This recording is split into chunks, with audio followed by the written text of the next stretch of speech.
nagpasikat sa kalidad sa lokal nga kape kundili nagpalig-on sa pangandoy sa probinsya sa Bukidnon nga mahimong Arabica Coffee Capital sa nasod. Mga higala ang story sa Bukidnon Bean Coffee Cupping dinhi sa SM City, CDO, Uptown. Kabaluman SM is one of the biggest chains of malls dire sa tibuok Pilipinas.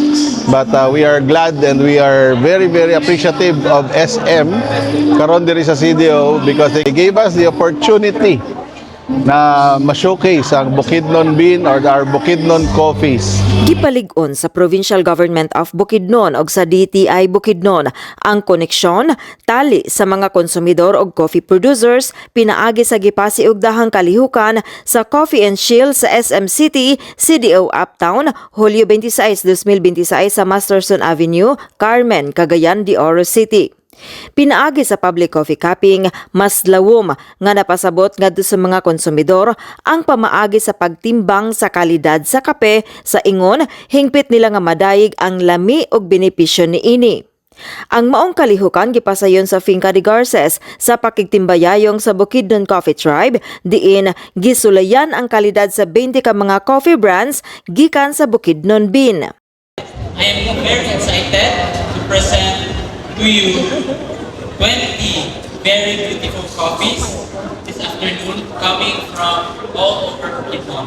I would like to also thank SM for inviting us here sa coffee event which is the Coffee and Chill.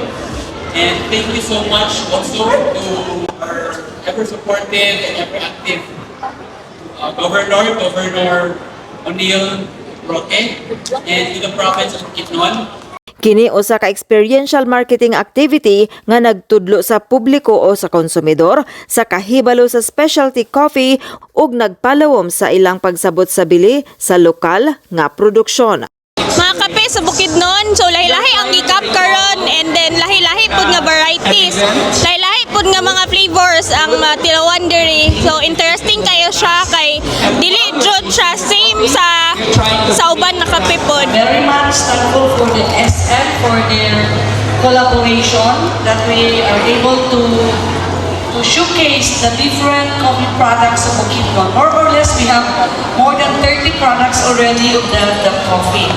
And it is the goal of the provincial government or the province of Bukidnon to make Bukidnon the Arabica coffee capital sa tibuok Pilipinas. I'm trying to make an expert from Vienna.